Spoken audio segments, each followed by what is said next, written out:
Hello and welcome back to StaTech Industries. Now as you can see I have a new building over here. Ignore all the smooth stone, this is just a placeholder for another material. I wanna build stuff with deep slate, but deep slate's kinda annoying to farm right now. So I think I'll just do that later. Anyways, in this building I have 4 mob crushers and I've left some space for a blood generator, which I was hoping to make this episode, but that was before I actually did all the math and figured out exactly how much blood I need to run this thing. So at max capacity, I'm pretty sure it's gonna take 16 mil buckets per tick. And I only think I'm producing like 1.5, maybe 2 mil buckets per tick. I think I'll still make it, but maybe just as like a supplementary system. So anyways, I've stored the mob crushers as such. So I have one running the sheep data models, which produces some white wool, some raw mutton, nuggets of experience, and blood. And as you can see, I am actually getting a net gain, but there's still quite a bad ratio since, if you think about it, well, at the max overclock, I'm only profiting 50 mil buckets of blood every about 1.875 seconds, which sort of maps out to like 1.5, 2 mil buckets per tick, which unfortunately just isn't enough. Since the blood generator consumes blood at a ratio of 512 EU per mil bucket, so this can maybe do like 1,000. But anyway, so you have to stack some more on top if I want to run the blood generator consistently. The other mob crusher that I have on this side of the room is running Enderman data models, which produces Ender pearls and nuggets of experience. This is probably the most complicated setup here because the Enderman data model is pretty much the only data model that doesn't actually produce a net gain. So I have to build out a supplementary system here with a macerator and a mixer in order to make some more liquid ender. And because of that, I've had to set up a trash can in order to void the excess amount, which is a bit wasteful, but I'm still getting a net gain of ender pearls, which is the important part. Now these two mob crushers over here are currently turned off because I've been actually running a bit low on steam. Maybe right now it's fine. Before I was pretty much at the limit here. Was using like 1.9k mil buckets per tick. So I had these guys turned off, and these guys are running the Blaze data model and the Wither Skeleton data model. So it can produce Blaze rods and also Wither Skeleton skulls, which will be very important later on. And these two basically have the same setup as the blood mob crusher over there. So I have a turbine that's powering the mob crusher itself, and then a second turbine powering a laser engraver. And this laser engraver gets, for example, blaze rods to create more blaze models on a high priority from the output hatch over here. So it's extracting and it's inserted here at the priority of 0, and the priority that's on the laser engraver itself is 20. So in essence, this will get filled up first, which means the machine will always have the models in order to run, and obviously produce a byproduct of lava, which I can recycle and throw it back into this bronze tank, which then fuels the machine.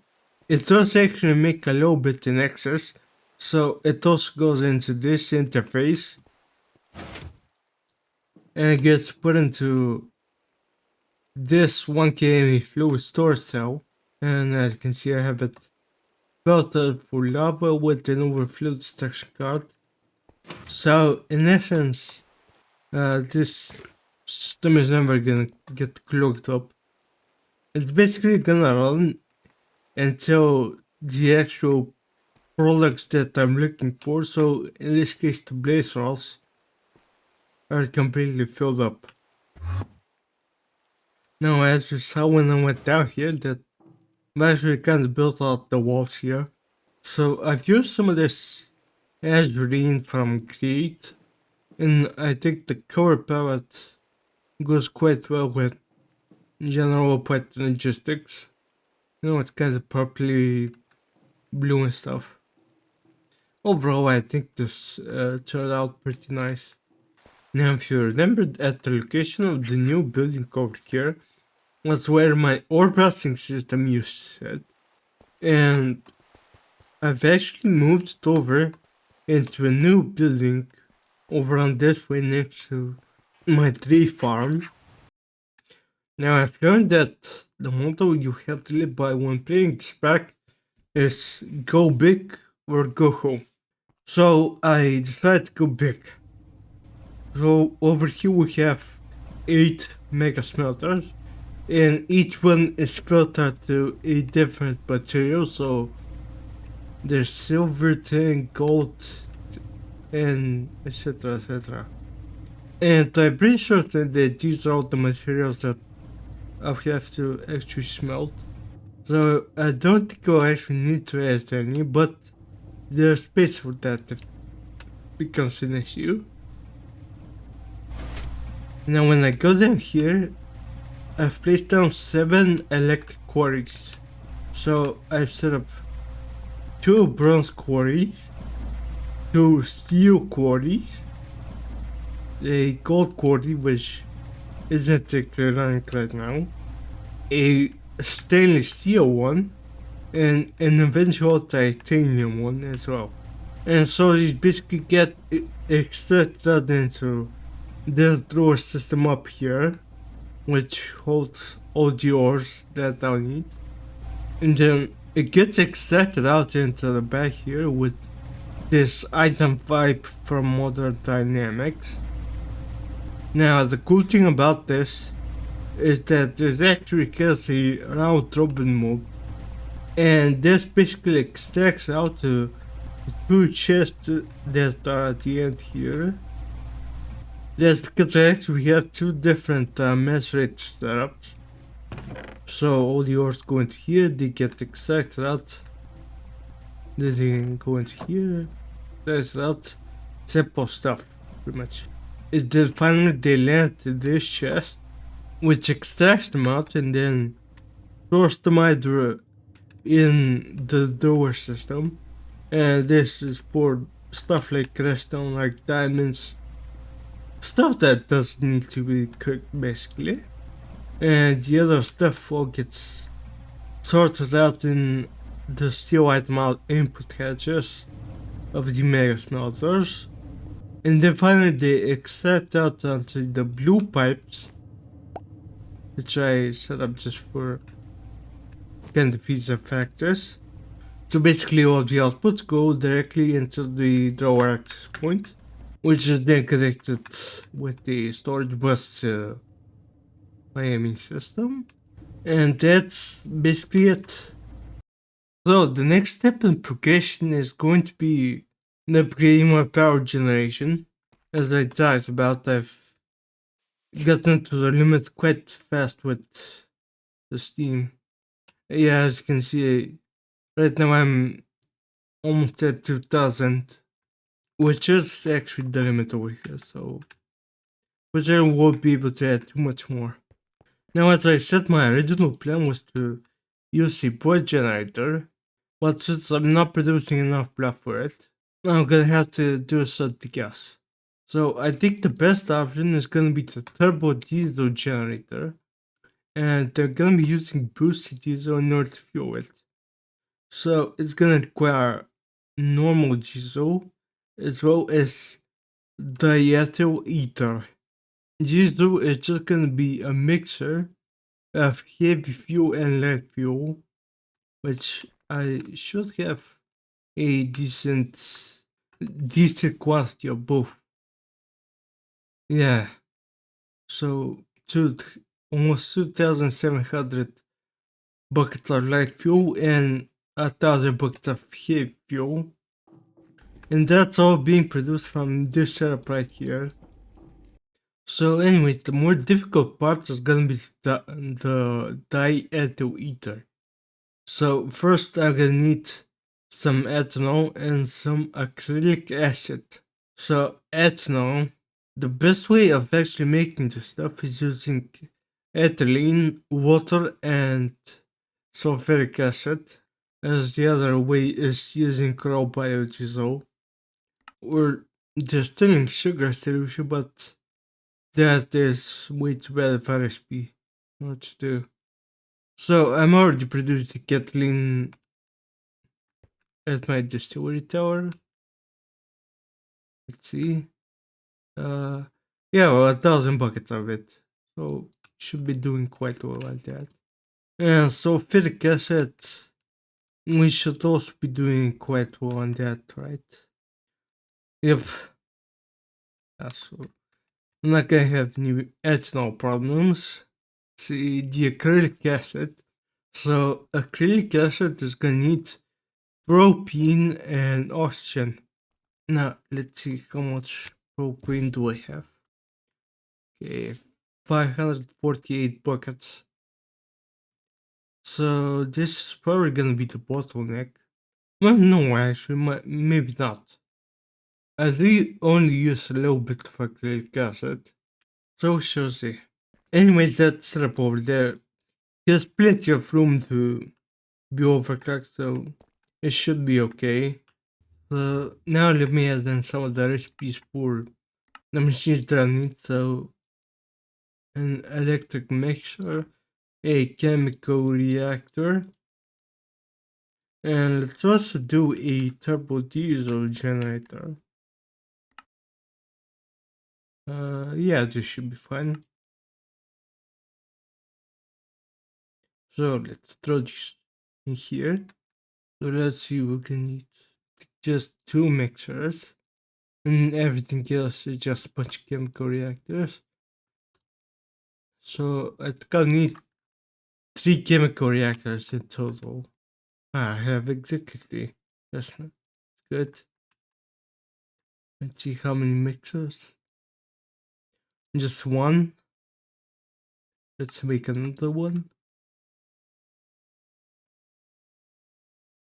And the good thing about the crafting is I can just easily make as many as I actually need. Because the problem with adding the recipe in like this is that I then have to click as many times as I need. If I need like 20 at the same machine, it'll get kind of annoying. So let's start throwing down some machines and see where things go from there. So the first chemical reactor I think is gonna do ethanol. Not this recipe though. Gonna be this recipe. So let's see, we're gonna need 3 inputs to measure this. So the 3 inputs, I guess like this. Yeah, maybe one at the bottom. Yeah, okay. So one at the bottom, one in the back, on the sides, and then the output on the top. Then the second chemical reactor is gonna be making acrylic acid. And the inputs are gonna be the same, so one on the bottom, one on the back. Then output with just water in the front and the actual acrylic acid at the top. Then both of these are going to combine into diethyl ether, Well, you know what, I guess you can just auto output it directly into here. And just delete the water. Then this can input from the top. Or maybe let's do it like an input from the back. Yeah, that's gonna be good. And output from the top. Then we're gonna have two mixers. Let's see, so again, I'm pretty sure I can just output extract it. As I need diesel for something else. I don't think I need it. Yeah. I could just straight up just boost it. No problem at all. And it's gonna get boosted. It's with this recipe. And I guess the only thing that's left is to actually connect up all these machines. Alright.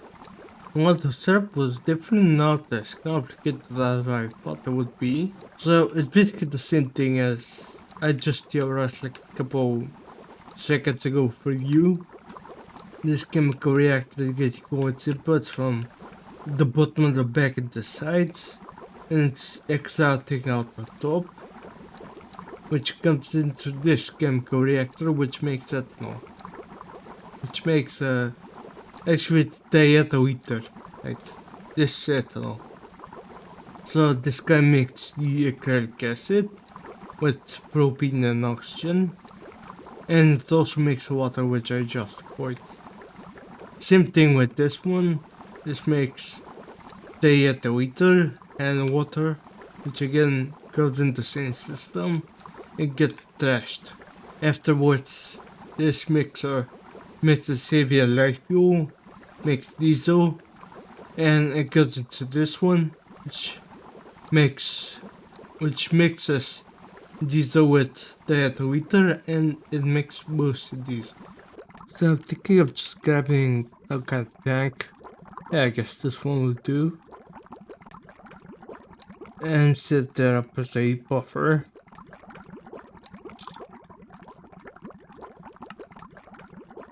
Then we can add the storage bus at the bottom. Addition storage, extract only. And I think that's the last channel that I have on this line. Let's see. Yeah, 16 channels. So I'll probably have to switch to a dense cable soon. So I'm thinking that since I've switched up the fuel production, let's also switch the power generation to be more centralized. So let's make a couple turbo diesel generators. Actually, let me check how much each of these produces. 1000 EU per tick.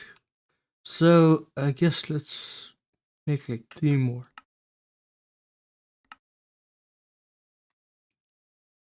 And I think they can just go down here. So I guess you can just place them here.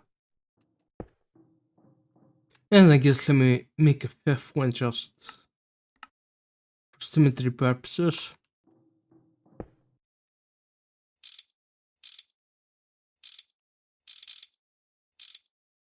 Have them like this. Get another interface. Or 10. So let's run some fluid pipes over to these guys.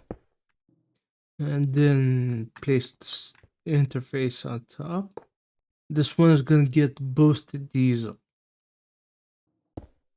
We actually have some extra cables. Yep, I do.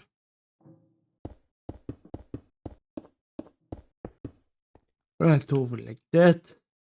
That should provide the boost diesel. And now we can auto output it. Then once these guys fill up with power, I believe they should stop working. Yep. Believe I need to use aluminum cables Now let's connect these guys like that. And I guess it's now time to take out all these fluid pipes, connect the steam around and switch them with aluminum cables.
And that is it.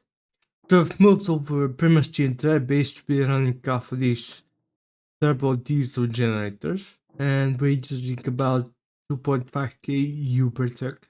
So at least I still have a little bit of wiggle room to be adding some more stuff. Now, as you saw, I did also make a couple of entangled tanks using the blaze rods and enterpores that I started producing with the mob crushers. And so I used one of them to basically just wirelessly move steam from the large tank over there to over here so it can power my enemy system. And basically that means that if I ever run out of power down here with these guys for some reason, then at least my enemy system will still be running and I'll be able to fix the problem, at least I hope. That has happened to me once in the past where I've run out of power and everything is in my enemy system. It's a disaster. With this shouldn't be any issue. And also I set up another one with a host pulley and nether in order to make lava. And I'm using that lava in order to make deep slate. So at least you can use it to build some more walls and stuff. Because honestly, just going down money with this thing still takes quite a while. And so at least this way I'll just keep it running and have a deep slate for whatever I need to. But anyways, now that I actually have some extra power budget, I actually want to start working on making some overclocking upgrades. So this is gonna require polyethylene, and I think I'll be able to go up to turbo upgrades. I'll need polyvinyl chloride for this. So let's see, that's acetylene and hydrochloric acid. Okay, well I have both those, so it should be fine. And do I use this polyvinyl stuff too much? Let's see. For processing human ports and more upgrades. Also for superconductor cables.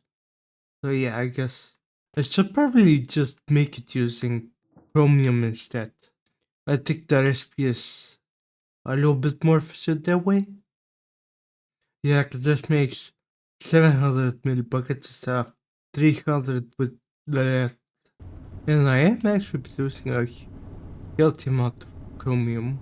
So, for some reason, this guy is not working. Why? Huh. I out the iron dust earlier. Oh, I see. Let's just fix that real quick. Now that should fix the problem. Yep. How long has that been an issue? Hope not for too long. I probably just accidentally disconnected one of these ones when I was switching out the cables underneath.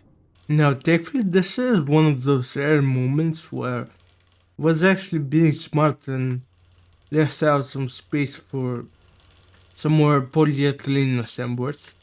So I think I'll just need 2 more of these.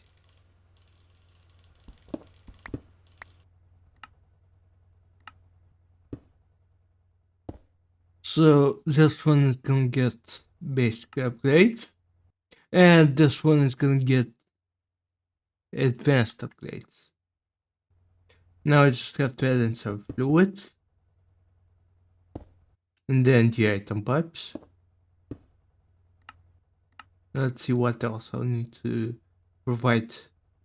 Get robot arms, conveyors, large pumps, and basic upgrades. Okay. Well, let's see, hopefully I have some extra space somewhere.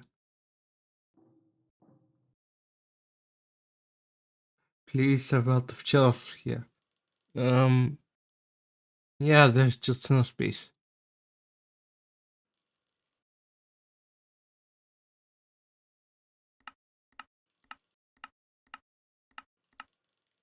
Okay, let's just start up the first assembler, which then makes the basic upgrades. Now let's see, do I have a drawer for these guys? No, not really, but I can just make a new one.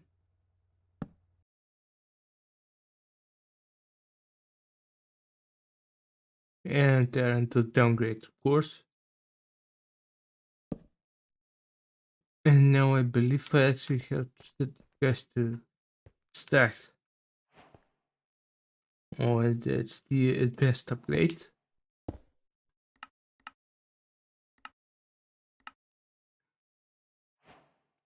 So let's grab some of these and give these guys a throw as well. So now with the overclocking upgrades made, I can start making a couple energy crystals, which will require at least a little bit of overclocking. So at least 48 EU per tick upgrades. So how much for all these? 32. So I take the number 6. Yep. So let's go ahead and add another assembler here. So to the energy crystal recipe, and I believe I just have to throw in the upgrades here, and that should work. I'm thinking that at first I'm just gonna do this process manually, and maybe automate later on. So in order to make the energy crystal, I first need some synthetic crystals, which is a chemical reactor with diamonds and molten redstone. Okay, seems easy enough. So let me throw my diamonds and my molten redstone here. So how many of these do I need to make? I need 2 of these for every energy crystal. At least for right now, I wanna use the energy crystals in order to make the nano armor. So it looks like I'm gonna need at least 3, 6. And I also need to advance it, which seems quite easy. So let's just go ahead and craft them right now. I'll just need 2 of them. Yeah, I think I only need them in the chest plate and leggings. For some reason, the other parts don't need it. And this needs carbon. Okay, I should have some carbon. So let's make a stack of it into plates. And you might as well make use of 100 hours that have set in this thing.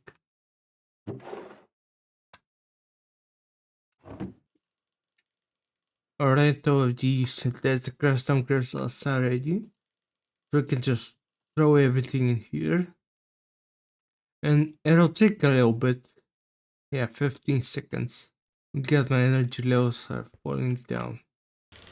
Oh yeah, this guy can't transfer much more. So I might have to switch this entire line to MV. Well, okay, at least I made one. Yeah, when this machine is running, we just barely get enough power. Okay, at least it'll work for the time being until... So I can make the nano armor. Okay, now I should be coming up on the last one. And that's it.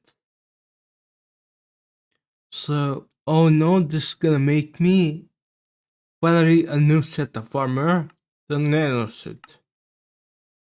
So, first it's gonna be the helmet, then the chest plate, then the leggings, and finally the boots. Okay, let me put the energy crystals in. Okay, well, that was underwhelming. And the boots. There we go. So now I can add these in. And hopefully the charger here can charge these up. Can it? Yep, it's charging the leggings. Okay, I'm gonna take the other parts out because I want to charge the helmet. Okay, let me put it on. And I believe there's a key button for this somewhere. So it's N apparently.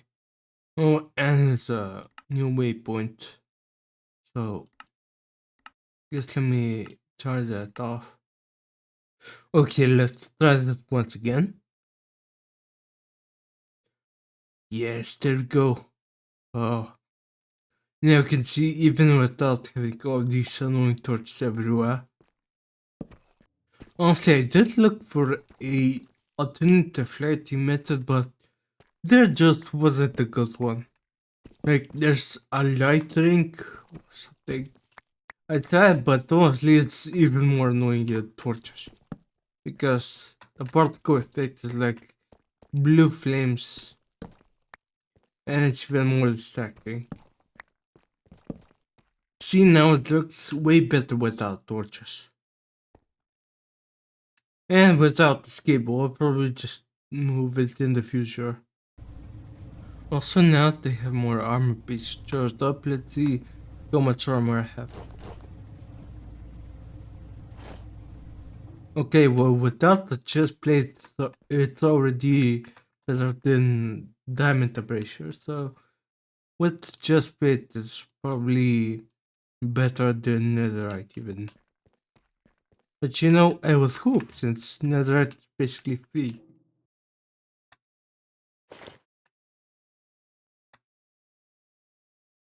Oh yeah, every single piece gives me 8 armor. Okay, but let's see. I hope it means that it won't die if I fall down from way up. Okay, maybe not. But still, just the night vision part is gonna be so awesome. Look at just how much of a difference it makes when night vision is on and when it's off. Honestly, in some places it's so dark that you can't even see. That's usually why I spam torches all over the place. So at least now I don't have to do that. Well, anyway, I think that's going to be the end for this episode. So actually I haven't claimed the rewards from all the quests that I did. So let's claim them now. And see maybe we'll get something interesting. Well, to be honest, I'm not really seeing anything interesting. There's the lucky scarf, but I'm pretty sure I already have this one, right? Oh no, I have the invisibility scarf. And so maybe this one is gonna be useful. Better if I can add. This guy wear the pendant test. Yeah, I actually quite like this one, so let's go skip it. So we got some static coins, some transistors, some scrap boxes, some basic upgrades, some mixers, glass fender, more upgrades, more steel, a digital circuit, and a couple of ores. Well, these guys can go down here. Oh, actually think parade. Yeah, parade goes in here. I just threw the useless source in this because I think parade just bursts it down into iron and sulfur, right?